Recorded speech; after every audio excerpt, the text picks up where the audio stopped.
नमस्कार दोस्तों, ये है भूत बंगला 76। भूत प्रेतों पिशाचों की रहस्यमय दुनिया में एक बार फिर से आपका बहुत बहुत स्वागत है।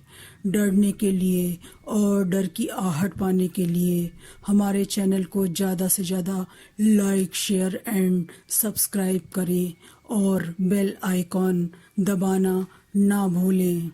दोस्तों, मेरी जो ज़िंदगी के अनुभव रहे हों, चाहे वो हमारे बड़े बूढ़े या घर वाले हों या कहीं से सुनी हुई सच्ची भूतिया घटनाएं हो, वो मैं आप तक पहुंचाना चाहती थी। इसलिए मैंने ये चैनल इन घटनाओं से प्रेरित होकर बनाया है। मैं चाहती हूँ कि आप ज़्यादा से ज़्यादा मेरे चैनल को आगे ले जाएं और मेरा उत्साह बढ़ाएं, जिससे मैं आपके लिए सच्ची डरावनी कहानियाँ लाती रहूं। दोस्तों, मौत ज़िंदगी का एक बहुत बड़ा सच है और ये कड़ी हमें इस दुनिया से उस दुनिया तक ले जाती है।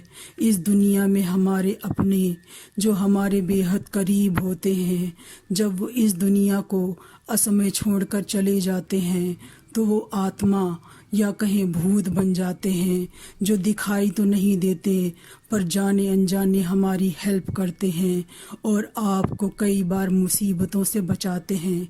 दोस्तों, मौत और ज़िंदगी देने का काम कौन सी अनजान और रहस्यमयी ताकतें करती हैं, ये अपने आप में एक बहुत बड़ा शोध का विषय है। अगर ईश्वर है तो शैतान भी है। कुछ शैतानी ताकतें ऐसी होती हैं जो केवल सबका बुरा ही करती हैं, कभी किसी का भला नहीं करती। तो आज की कहानी भी मौत और ज़िंदगी के बीच की कड़ी से जुड़े कुछ अजीब अनजान से दिखने वाले सायों पर आधारित है। तो चलते हैं कहानी की तरफ। ये कहानी सत्य घटना पर आधारित है, या यूँ कहें कि किसी के द्वारा सुनी गई है। ये बात सन 1981 की है, जब जिला मिर्ज़ापुर में एक परिवार एक सस्ते किराए मकान की खोज में रहता है। वे खुशी से अपनी ज़िंदगी काट रहे थे। उनके परिवार में पति मनोज, जो कि हार्टिकल्चर इंस्पेक्टर थे, और पत्नी तारा, हाउसवाइफ।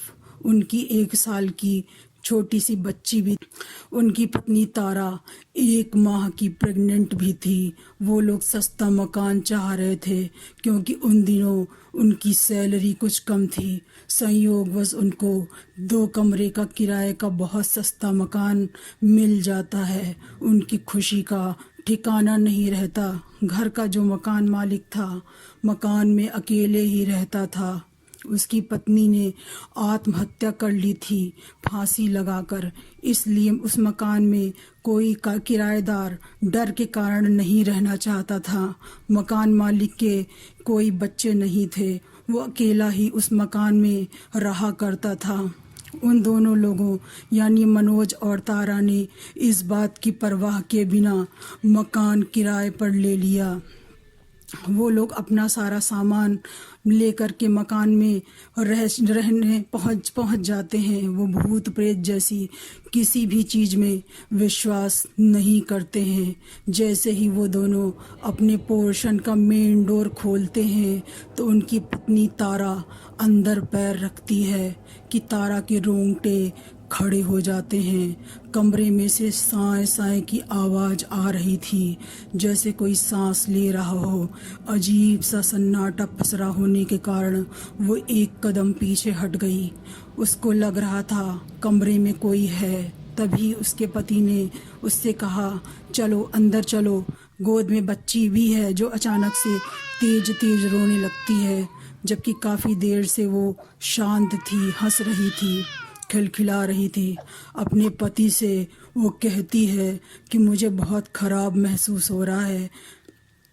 तो उसके पति उस पर चिल्लाने लगते हैं और कहते हैं, वैसे ही मैं काफ़ी थका हुआ हूँ, सारा सामान सेट करना है, बच्ची को चुप कराने पर ध्यान दो। वो लोग सारा दिन सामान सेट करते हैं, लेकिन ध्यान देने वाली बात ये थी कि बच्ची कुछ देर काफ़ी तेज़ तेज़ रोती और फिर अचानक से खिलखिलाने और हंसने लगती। कभी थक जाने के कारण वो लोग रात में सो जाते हैं। बच्ची भी पालने में सो जाती है। बच्ची के रोने की वजह से करीब 1:30 बजे तारा की नींद टूटती है, तो वो हल्की रोशनी में देखती है कि एक सफ़ेद चमकदार साड़ी में मोटी सी अधेड़ उम्र की औरत, जिसके पैर ज़मीन से थोड़े ऊपर हवा में तैर रहे थे, वो बच्चे के पालने की ओर आती दिखाई देती है। वो जैसे ही पालने को धीरे धीरे अपने हाथों से झुलाती है, बच्ची अचानक से रोना बंद कर हंसने लगती है। वो औरत तारा की तरफ देखती है और उंगली से उसे चुप रहने का इशारा करती है। दूसरी उंगली से कमरे के एक कोने की ओर इशारा करती है, जैसे वो तारा को कुछ दिखाना या चेताना चाहती हो। जैसे ही तारा उस कोने की तरफ देखती है, तारा के होश फाख्ता हो जाते हैं। वो सन्न रह जाती है। वो देखती है कि कई छोटे आकार के बिल्कुल काले साए, जिनकी आंखें हल्की रोशनी में लाल लाल अंगारों की तरह चमकती हुई बहुत डरावनी लग रही थी। तारा कुछ समझती कि वो साए उसकी बच्ची के पालने की ओर बढ़ने लगते हैं, जैसे कि वो उसकी बच्ची की जान लेना चाह रहे हों या उसे मार डालना चाह रहे हों। तारा ये सब देखकर बेहोश हो जाती है। सुबह जब तारा उठती है तो बच्ची सो रही थी, पर उसके शरीर पर कुछ खरोंच के निशान थे और उसे काफ़ी तेज बुखार भी था। उठते ही तारा ने अपने पति को सारी बात बताई और वो खरोंच के निशान भी दिखाए। तो दोनों डॉक्टर के पास जाते हैं। जब वो लौट कर आते हैं तो वो दोनों यानी कि मनोज और तारा मकान मालिक के पास जाते हैं और कहते हैं कि हमारे पोर्शन में भूत है। कल रात हमने कुछ डरावने साए और एक औरत की आत्मा को इन आँखों से साफ साफ देखा है। दोनों में काफ़ी बहस हो जाती है। मकान मालिक को पैसे मिल रहे थे तो उसने ऐसी किसी बात से इनकार करते हुए कहा, आपको कोई भ्रम हो गया होगा। उसके हाव भाव से ऐसा लग रहा था जैसे कि वो कुछ छुपा रहा हो।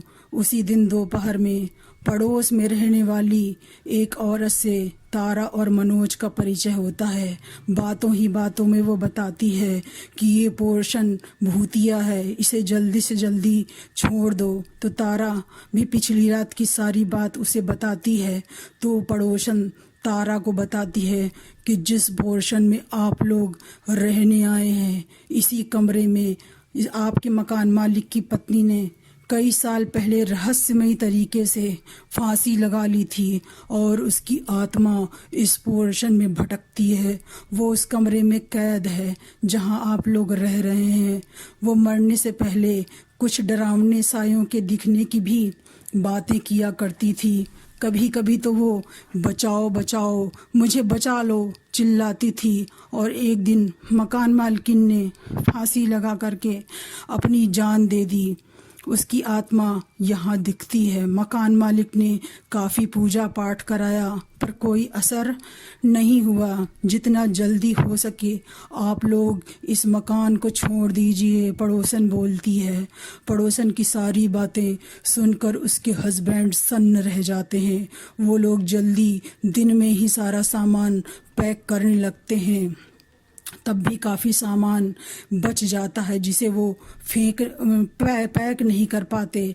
पैकिंग करते करते रात हो जाती है। न चाहते हुए भी वो रात में वहाँ रहना उनकी मजबूरी हो जाती है। रात में खाना खाकर दोनों सो जाते हैं, लेकिन आधी रात अचानक तारा, जो कि 1 माह की प्रेग्नेंट थी, उसकी नींद टूट जाती है।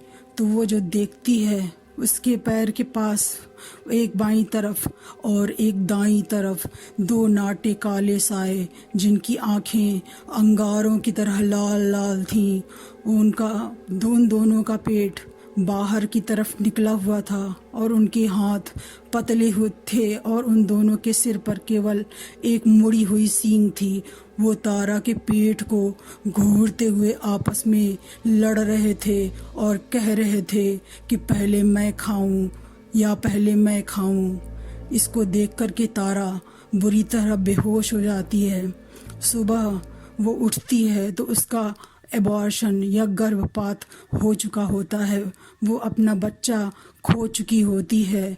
वो फूट फूट कर रोने लगती है। उसकी तबीयत बहुत बिगड़ जाती है। उसे हॉस्पिटल ले जाया जाता है। हॉस्पिटल में खाना पहुंचाने का काम पड़ोसन करती है। हॉस्पिटल से आने के बाद मकान मालिक से इस बात को लेकर के उन दोनों का काफ़ी झगड़ा हो जाता है। उन्होंने अपना बच्चा खोया था, फिर उन्होंने सुबह ही किसी को भेजकर अपना सारा सामान मंगवा लिया और कहीं और शिफ्ट हो गए और उन्होंने फिर कभी सस्ता मकान नहीं खोजा।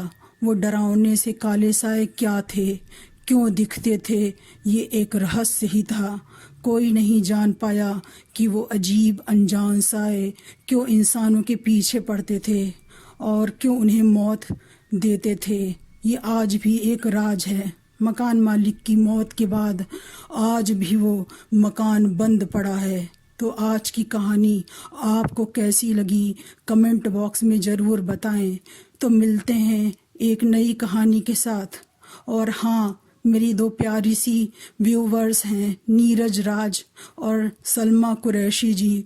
मैं उनका तहे दिल से शुक्रिया अदा करना चाहती हूँ और वो मुझे इसी तरह प्यार और सहयोग देते रहें, जिससे कि मैं आपके लिए अच्छी अच्छी कहानियाँ लाती रहूँ। नमस्कार।